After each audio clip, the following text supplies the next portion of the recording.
오늘부터 이제 출애굽기를 시작하려고 하는데요. 지난 시간까지 우리가 성막을 통해서 출애굽기 후반부를 통해서 우리의 삶 가운데 임재하신 하나님에 대해서 묵상했다라면 이 출애굽기는 이제 왜 하나님이 이스라엘 백성들을 선택하셨는지, 더 나아가 왜 우리가 하나님의 임재 가운데 나아가야 되는지, 그리고 하나님께서 어떤 마음으로 우리에게 원하시는지, 하나님의 백성다운 삶이 무엇인지를 함께 보려고 출애굽기 전반부를 결정했습니다. 출애굽기는 창세기 다음으로 나오는 책입니다. 창세기는 인류의 시작, 아브라함, 이삭, 야곱의 이야기가 나오고 있고, 출애굽기는 애굽에서의 이스라엘의 종살이, 출애굽, 광야 생활을 담고 있습니다. 창세기에서 출애굽기로 넘어가면서 이 이스라엘에게는 두 가지 변화가 있었는데, 첫 번째로는 아브라함의 가정 공동체가 창세기의 기반이 되었다라면 이제는 가정을 넘어서 이스라엘 민족이 되었다라는 것, 그리고 그 이스라엘 민족을 하나님께서 자신의 백성으로 삼으시고 백성다운 삶을 가르쳐 주시고 요구하시고 방향성을 제시하기 위해서 애굽에서 나오게 하셨다라는 것, 이 두 가지 변화가 일어나고 있습니다. 이것이 하나님께서 이스라엘 백성들에게 임재하시고 동행하시는 이유입니다. 그러니까 이스라엘 백성들로 하여금 하나님의 백성다운 삶을 살게끔 하시기 위해서 이 이스라엘 백성들을 결정하셨고 그들과 동행하시고 인도하고 계시다라는 거죠.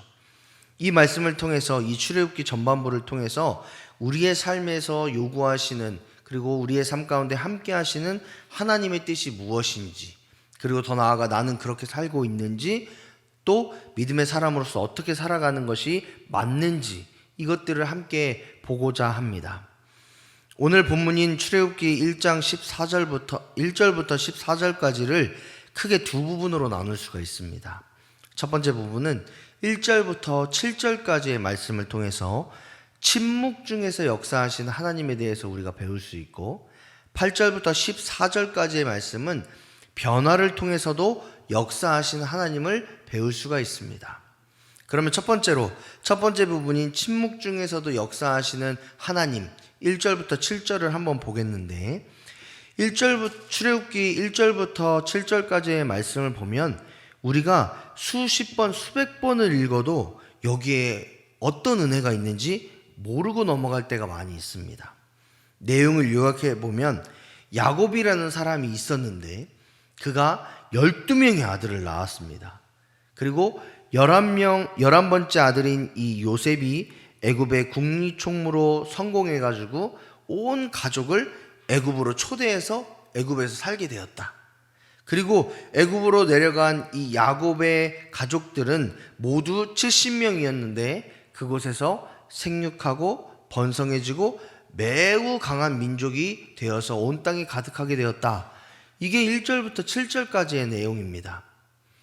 그런데 이 구절을 계속 읽어봐도 하나님이 역사하셨다, 하나님이 함께 하셨다, 이 모든 것이 하나님의 은혜다, 이렇게 말하는 부분이 하나도 없습니다. 네.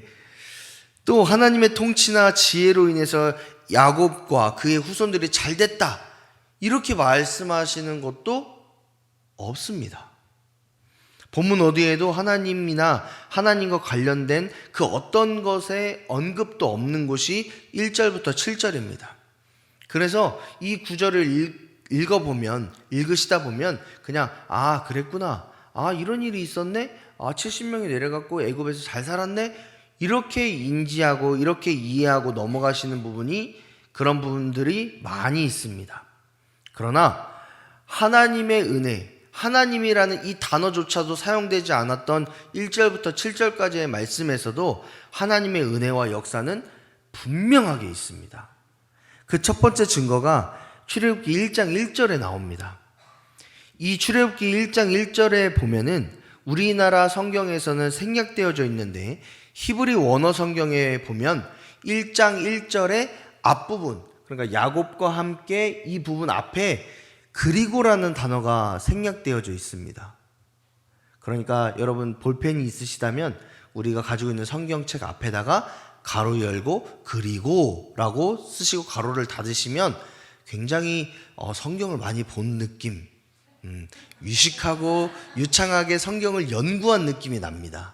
그러니까 가로 열고 그리고 라고 가로를 닫으시고, 그리고 제가 이제 설교할 때마다 읽는 본문들이 있으실 거예요. 거기다가 밑줄을 긋거나 연필로 이렇게 쓰시면 굉장히 성경을 깊이 본 것 같은 느낌을 주실 수 있습니다. 그래서 제가 설교하는 수요일 예배 때는 연필이나 볼펜 그리고 형광펜을 가지고 오시면 참 좋을 것 같습니다. 이 그리고라는 이 연결 어미를 넣어서 창세기 50장 26절과 출애굽기 1장 1절을 다 같이 한번 읽어보겠습니다. 다 같이 한번 읽어보겠습니다. 시작. 요셉이 110세의 죽음에 그들이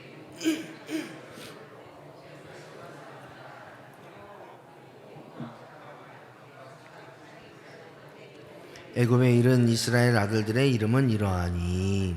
아멘.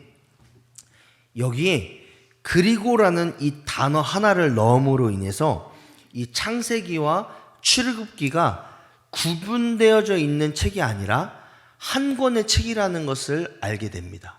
그러니까 우리는 편의상 창세기 따로, 출애굽기 따로, 민수기 따로 뭐 이렇게 구분을 지었잖아요.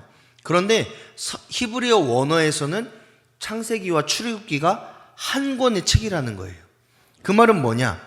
창세기와 출애굽기가 하나의 생각, 하나의 사상으로 연결되어져 있는 책이라는 거죠. 이 사실을 의거해서 해석해 보면 모든 만물을 창조하시고 주관하시는 그 하나님, 더 나아가서 아브라함과 이삭과 야곱을 인도하시고 축복하셨던 그 하나님께서 과거 아브라함과 이삭과 야곱만 축복하신 것이 아니라 그 하나님의 은혜가 야곱과 그와 함께한 모든 가족들에게 지금도 역사하고 계시다라는 것을 여기서 이야기하고 있는 겁니다. 따라서 과거에 조상들에게만 역사하신 하나님, 과거에 계신 하나님으로 존재하는 게 아니라 현재 그리고 앞으로 미래까지도 하나님의 역사와 임재와 통치와 축복이 함께 하실 거다라는 것을 여기서 가르쳐주고 있는 겁니다. 그렇기 때문에 1절부터 7절까지 하나님은 아무것도 안 하시고 침묵하시는 것이 아니라 과거에서도 성실하게 역사하시고 인도하셨지만 현재에도 미래에도 역사하시고 계시다라는 것을 이 그리고라는 단어 하나가 설명해 주고 있다라는 겁니다. 두 번째 증거는 6절부터 7절에 나오는 생육하고 번성하는 이스라엘의 모습입니다. 요셉과 동시대를 살았던 사람들이 다 죽었음에도 불구하고 70명밖에 되지 않았던 이 야곱의 후손들이 생육하고 번성했을 뿐만 아니라 강해져서 온 땅에 가득하게 되었다라고 말씀하고 있습니다. 그런데 이 구절이 좀 이해가 안 됩니다. 왜냐하면 우리가 재미교포라는 표현을 쓰죠. 이 재미교포는 어떤 표현이죠? 굉장히 어려우신 것 같아서 제가 설명을 드리겠습니다. 한국인인데 미국으로 이민을 가서 거기서 자녀를 낳으면 우리는 그 사람을 지칭해서 재미교포다 이런 표현을 씁니다. 그리고 이 재미교포가 시대가 지나갈수록 이 사람이 조금 한국인인가 미국인인가 싶을 정도로 좀 다른 모습을 가져요. 왜냐하면 그 사람의 겉모습은 누가 봐도 한국 사람이에요. 약간 서양화된 한국 사람인데 그 사람의 속은 어떻습니까? 완전 미국 사람입니다. 미국 말을 하고 미국의 문화를 가지고 있고 사상도 미국이에요. 그래서 겉모습과 다르게 그 안에 있는 속사람은 미국 사람입니다. 그렇기 때문에 우리가 그 사람들을 통해서 그 사람들을 표현할 때에 재미교포라고 표현을 해요. 그러면 그 재미교포들의 고향은 어딜까요? 우리의 고향은 어디예요? 한국이죠. 그런데 재미교포의 고향은 미국입니다. 그러면 이 생각을 그대로 이 이스라엘 백성들에게 적용해 보면 이스라엘 그러니까 야곱의 자녀들이 70명이나 되는 사람들이 애굽에 정착하게 됩니다. 그리고 그 땅에서 많은 사람의 숫자를 늘려가며 가족들을 늘려가고 그 가족으로 안 되니까 민족이 되었다라고 표현을 하고 있는데, 그러면 그 땅에서 태어난 이 이스라엘 백성들, 그러니까 야곱의 후손들은 이스라엘 사람일까요? 애굽 사람일까요? 겉모습은 이스라엘 사람인데 속 사람은 애굽 사람이 되어야 맞습니다. 애굽의 생활, 그리고 애굽의 문화, 애굽의 말이 익숙한 애굽 사람이 되어야 됩니다. 그런데 7절의 말씀을 보니까 애굽에서의 많은 시간이 지났음에도 불구하고, 즉 70명이나 되는 사람들이 내려와서 민족을 이룰 정도로 되면, 죄송합니다, 여성이 임신을 해서 아이를 낳고 해야지만 70명이 민족을 이룰 수 있습니다. 엄청난 수에 한 20년 동안 계속 낳으면 그 정도 되겠죠. 이렇게 오랜 시간이 흘렀음에도 불구하고 이스라엘을 표현할 때 매우 강한 민족이라고 표현합니다.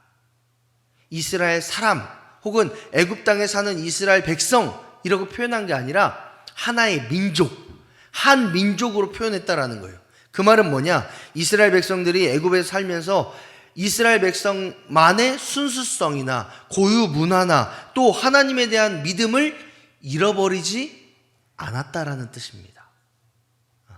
겉모습만 이스라엘 사람이고 속 사람은 애굽 사람으로 변했다가 아니라 겉도 속도 이스라엘 백성, 이스라엘 사람으로 쭉 유지되었다라는 것을 의미합니다. 이는 전적인 하나님의 은혜가 아니면 도저히 설명할 수 없는 부분입니다. 따라서 출애굽기 1장 1절부터 7절까지의 말씀을 통해서 하나님이 한 번도 언급되지 않았고 하나님의 역사는 이렇다, 하나님의 은혜는 이렇다라고 이야기되지 않지만 이곳에서도 분명한 하나님의 은혜가 있었다라는 거죠. 그러면 이 말씀을 통해서 우리는 어떤 것을 깨달아야 되느냐? 우리 흔히 이런 말들을 합니다. 그때는 몰랐는데 지나고 보니까 다 하나님의 은혜였어. 이런 말들을 하죠. 이것을 깨달아야 됩니다.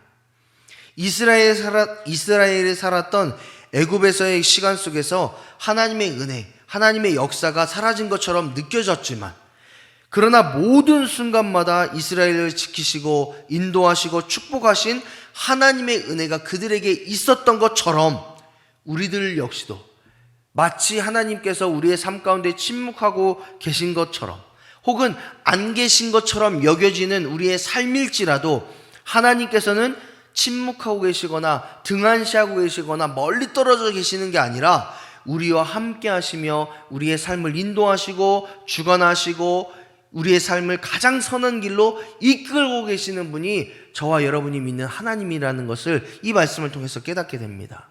따라서 우리는 신실하게 하나님을 의지하고 소망하며 기도하고 순종해야 합니다. 그런데 우리의 삶은 어떻죠?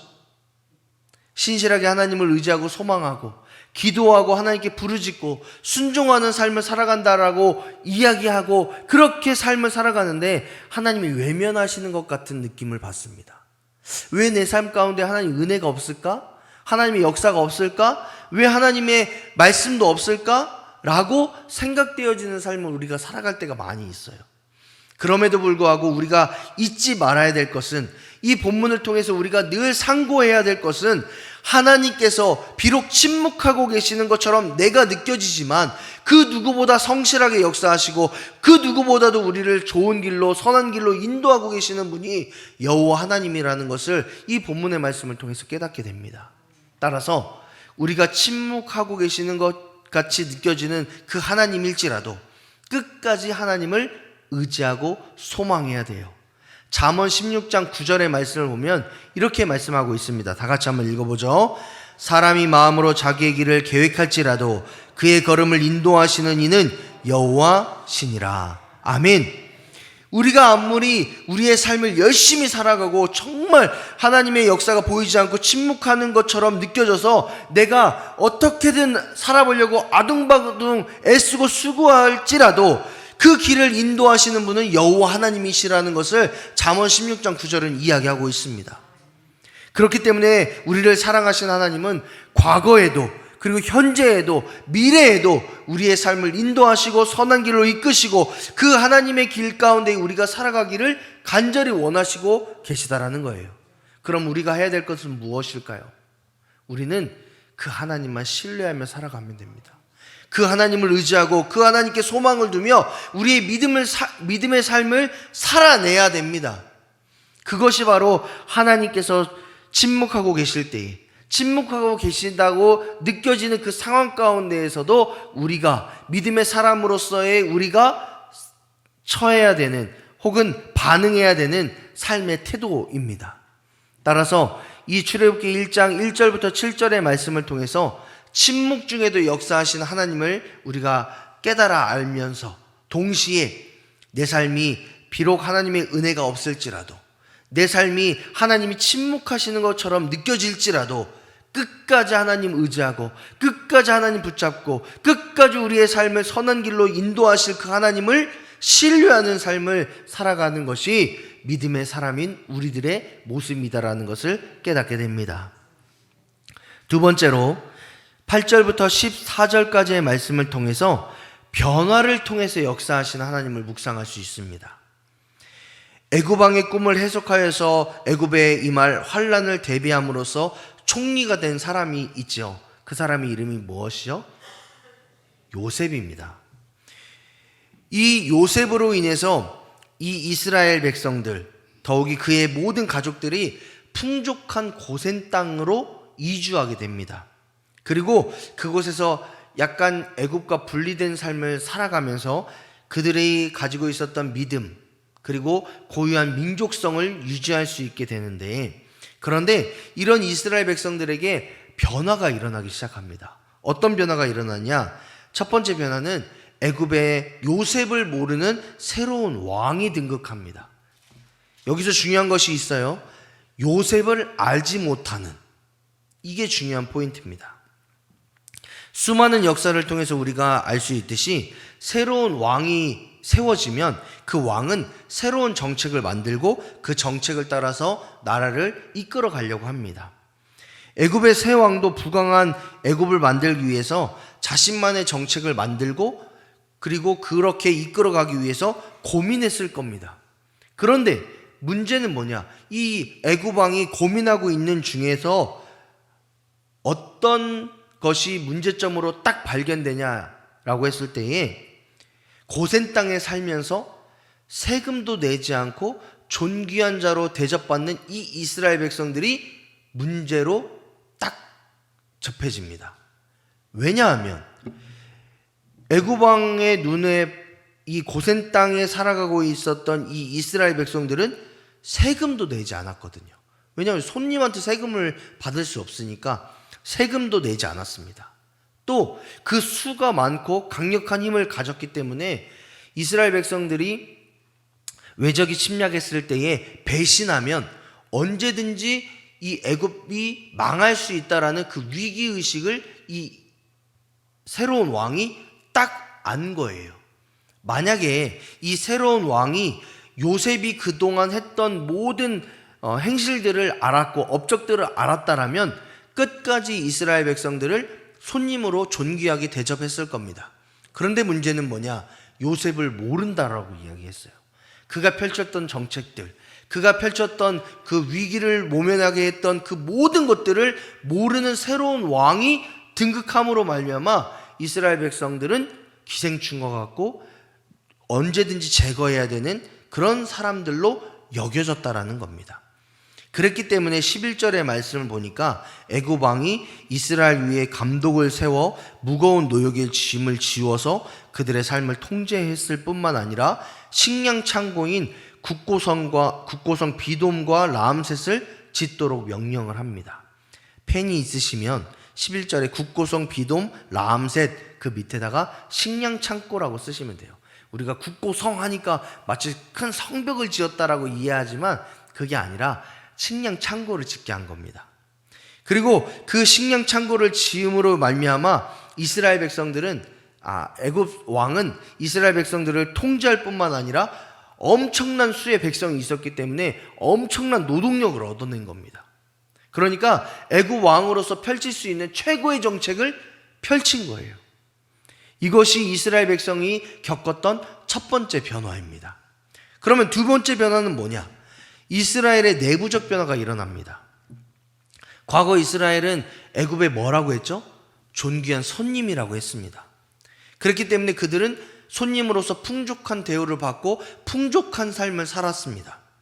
또한 애굽 왕의 가축을 관리하면서 조상 대대로 내려오는 직업을 유지할 수 있었고 애굽 땅에서 생육하고 번성할 수 있었습니다. 그런데 새 왕이 등극하면서 이 모든 것이 깨져버립니다. 더욱이 엄청난 강도의 노역을 그들이 감당하게 돼요. 또 13절과 14절의 말씀을 보니까 이 이스라엘 백성들을 통제할 때에 감독자들이 인정사정 보지 않고 마치 노예를 다루듯이 그들을 엄격하게 대했다라고 13절 그리고 14절의 말씀을 통해서 알 수 있습니다. 이 일로 인해서 이스라엘 백성들이 존귀한 손님이 아니라 노예로 전락하게 되는 변화가, 내부적 변화가 일어나게 됩니다. 이런 변화로 인해서 이스라엘 민족은 궁지에 몰리게 돼요. 자, 우리가 상상을 해보겠습니다. 우리가 떵떵거리면서 잘 살고 있었어요. 진짜 지갑에는 5만 원권이 막 수도 없이 있었고 그랬으면 좋겠네요.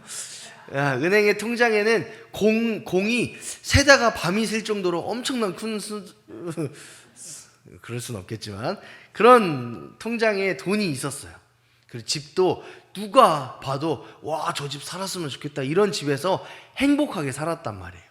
그런데 하루아침에 집 안에 모든 가구에 빨간 딱지가 붙고 내 통장에 있었던 잔고들이 싹 사라지고 내 지갑에 있던 돈도 없어지고 그 집에서 쫓겨나고, 이렇게 상황이 변화됐다고 해보겠습니다.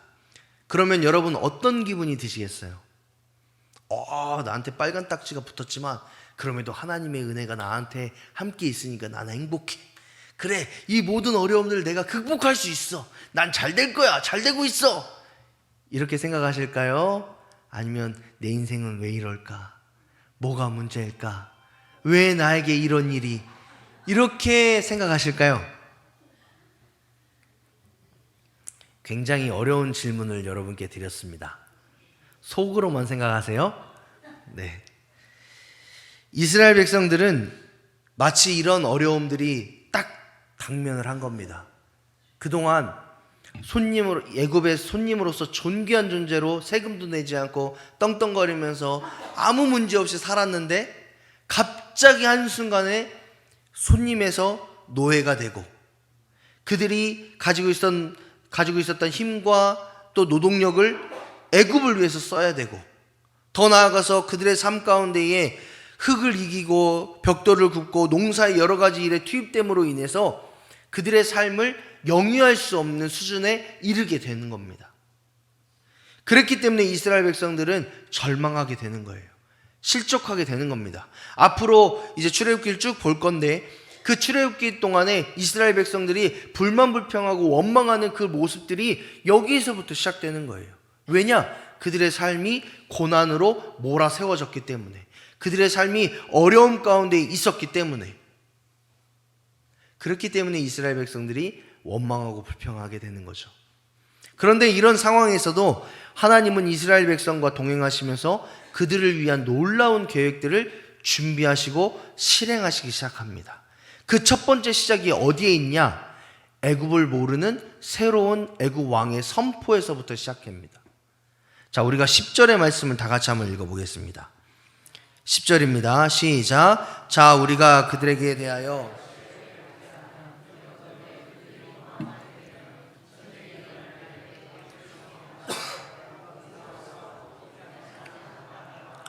하고 10절 후반부를 볼까요? 이 땅에서 나갈까 하노라. 이 구절을 보시면 어떤 게 생각나십니까? 오늘 우리가 읽었던 이 말씀의 제목 혹은 성경의 제목이 출애굽이잖아요. 요셉을 모르는 새 왕이 이미 가장 먼저 출애굽을 이야기한 겁니다. 이 땅에서 나갈까 하노라. 우리와 싸워서 이 땅에서 나가게 된다라는 것을 우리는 출애굽을 다 읽어보셨으니까 아실 거예요. 10가지 재앙이 애굽에 임하죠. 그로 인해서 애굽과 이스라엘 백성들이 갈라서지게 됩니다. 그 후에 출애굽을 경험하게 되는 거죠. 애굽 왕은 자기도 모르게 출애굽을 통해 구원받을 이스라엘 민족과 하나님의 구원 계획을 선포하는 1호 선포자가 된 겁니다. 이스라엘 민족은 엄청난 노역으로 인해서 고통받고 몰아세워졌지만 하나님은 이 변화를 시작으로 이스라엘을 향한 이스라엘을 구원하기 위한 하나님의 원대한 계획을 세우시고 이뤄내시기를 시작합니다. 이런 하나님의 역사는 이후 이스라엘 민족의 삶을 통해서 입증이 되고 우리가 출애굽기를 통해서 계속 그런 삶을 볼 겁니다. 11절의 말씀을 보니까 이스라엘 민족에게 부여된 노역의 무게가 굉장히 무거웠습니다. 애굽 왕은 이로 인해서 이스라엘 민족이 자연스럽게 멸망될 것을 기대했습니다. 그러나 12절의 말씀을 보니까 이스라엘 민족은 학대를 받으면 받을수록 더 번성하고 퍼져나가고 더욱 강력한 민족이 되었다라고 이야기합니다. 왜요? 아까 읽었던 10절의 말씀, 이 땅에서 나갈까 하노라. 이것을 이루시기 위한 하나님의 방법입니다. 우리가 생각했을 때도 이스라엘 백성들이 하루 왼종일 엄청난 노동과 고역으로 인해서 힘들고 어렵고 또 그때는 그냥 일하세요. 몇 시부터 몇 시까지 일하는 시간입니다. 이렇게 말하고 끝나는 게 아니라 일을 감당하기 위해서 감독자들이 들고 채찍으로 때리고 죽어도 그냥 치우고 이런 분위기였잖아요. 그런 분위기 속에서 이스라엘 백성들이 생육하고 번성하고 더 강력한 민족을 이룰 수 없는데 그것이 비상식적인 모습인데 마치 상식적인 모습인 것처럼 12절의 말씀을 통해서 이루어지고 있잖아요. 왜요? 하나님의 은혜가 이스라엘에게 있었기 때문에. 하나님의 계획과 하나님의 구원의 역사를 하나님이 이루시기 위해서 그런 은혜를 이스라엘 백성들에게 베푸신 겁니다. 따라서 우리는 상식으로 도저히 이해될 수 없는 일들이 이 땅에 이루어지면 세상 사람들은 기적이라고 이야기하고 우리는 하나님의 은혜라 표현합니다. 그 은혜와 기적이 이스라엘 백성들에게 일어나고 있는 거예요. 그들의 상황이 좋아서, 그들이 행복해서, 그들이 호의호식해서? 아니요. 어려움을 겪고 고난을 겪고 힘든 노역을 겪고 있음에도 불구하고 그들이 은혜를 경험하고 기적을 경험합니다. 이런 모습들을 통해서 우리에게도 하나님이 말씀하시는 거예요. 고난 가운데 있고 어려움 가운데 있고 힘든 상황 가운데 있지만 그럼에도 불구하고 믿음의 사람으로 살아가라. 이런 말씀을 우리에게 주시는 겁니다. 여러분, 우리의 믿음의 태도는 평상시에는 잘 몰라요. 여기에 우리가 앉아있잖아요. 앉아있는데 옆 사람 보시면 이 사람이 믿음의 사람인지 그렇지 않은지, 하나님을 잘 섬기고 있는지 그렇지 않은지 우리는 잘 분별할 수 없습니다. 그런데 언제 우리의 믿음의 실력이 나오냐? 고난의 때에, 어려움을 경험할 때에, 변화로 인해서 견디지 못하고 극복하지 못할 것 같은 그 상황 가운데에 우리의 믿음의 태도와 믿음의 실력이 나오는 겁니다. 하나님을 믿고 하나님을 섬기고 하나님을 사랑하는 사람들은 그 위기의 순간에 하나님을 찾습니다. 그러나 신앙인인 척, 믿음 있는 척 했던 사람들은 고난과 어려움이 찾아오면 원망하고 불평하고 또 교회를 떠나고 하나님을 떠나는 모습도 있습니다. 물론 믿음의 사람들이 겪는 고난과 환경들이 어렵지 않다라는 것이 아닙니다. 하나님 믿으면 고난이 사라집니다. 어려움이 찾아오지 않습니다. 늘 행복합니다. 이걸 말하고자 하는 것이 아니에요.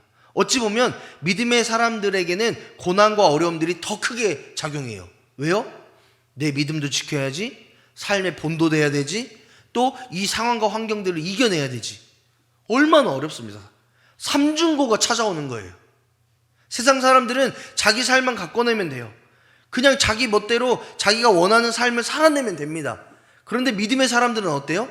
하나님께서 주신 믿음도 지켜야지, 사람들에게 믿음의 사람들로 보여줘야 되지, 또 내 삶을 가꿔야지.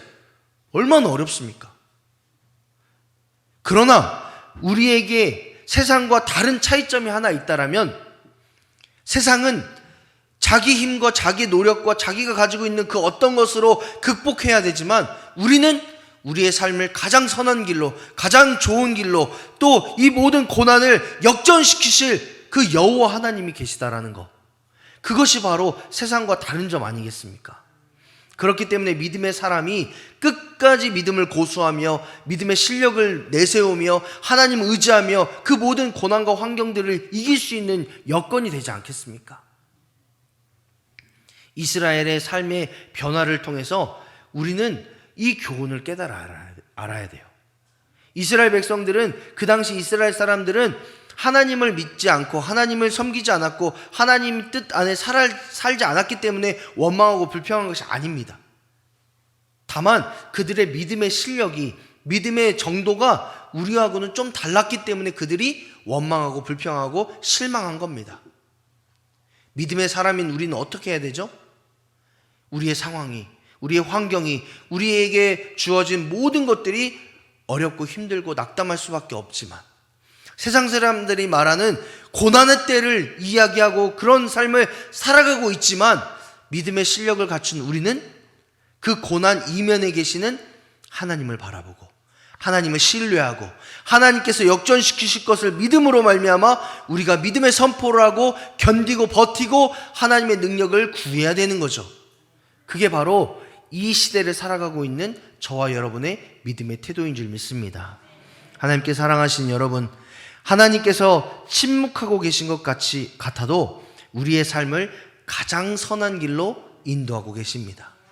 더욱이 변화와 고난이 우리를 힘들게 하고 어렵게 하고 우리를 코너로 몰아세우는 것 같지만, 하나님은 그 코너에 서 있는 우리까지도 붙잡고 계시고 그 코너를 역전시키셔서 하나님의 최고의 때에 최고의 방법으로 역사하실 줄 믿습니다. 우리 하나님은 하나님의 자녀인 우리가 가장 좋은 길, 가장 선한 길을 살아가기를 원하십니다. 그리고 지금도 그런 삶으로 인도하고 계십니다. 그러면 믿음의 사람인 우리는 어떤 삶을 살아야 될까요?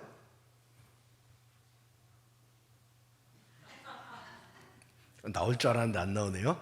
우리는 끝까지 하나님만 의지하고 끝까지 하나님만 신뢰하고, 그리고 우리의 삶에 동행하시는, 그리고 은혜를 베푸시는 하나님을 사모하며 끝까지 하나님께 붙잡힌 바 되어야 됩니다.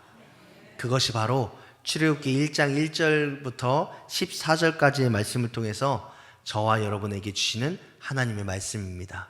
따라서 이 말씀을 붙잡고 의지하심으로 인해서 끝까지 하나님만 바라보고 승리하시는 저와 여러분이 되시기를 주님의 이름으로 축복합니다.